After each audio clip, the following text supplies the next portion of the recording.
জয় রাধে। কেমন আছে বন্ধুরা? আমি একটা নতুন রেসিপি তৈরি করছি। এটা আমি আগে থেকে শেয়ার করব, মনে ছিল না ভিডিওটা করতে।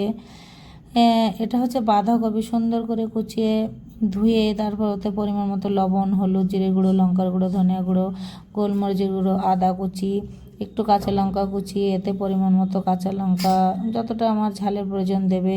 তারপর এতে একটু কর্নফ্লেভার, বেসন মেখে তারপর তেলের পরে ঠিক বড়া যেরকম ভাজে ওই রকম পরিমাণে বড়া ভেজে তারপর এটা তুমি শুধুও খেতে পারো বা আলু দিয়ে সবই রান্না করো, পনির যেমন রান্না করো ওরকমভাবে রান্না করে লাস্টে নামানোর একটু আগে এগুলো দিয়ে একটু গরম মশলা দিয়ে নামালে খুবই ভালো লাগে খেতে। ছোটো থেকে বড় সবারই প্রিয়।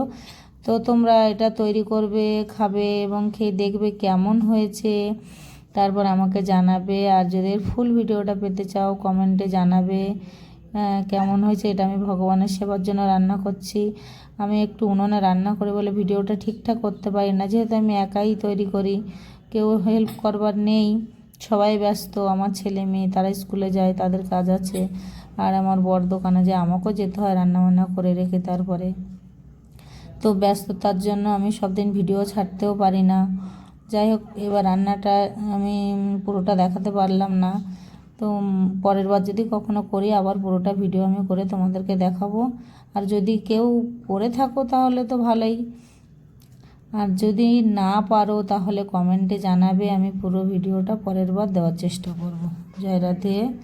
সংসারে সব কিছুর কাজের ভিতরেও আনন্দ খুঁজতে হয়। নতুন কিছু রান্না করলে যেমন বাচ্চাদের আনন্দ লাগে, তখন সেটা দেখে নিজেদেরও আনন্দ লাগে। এইভাবেই চলবে সংসার, এইভাবে আমাদেরকে চালাতে হবে জীবন।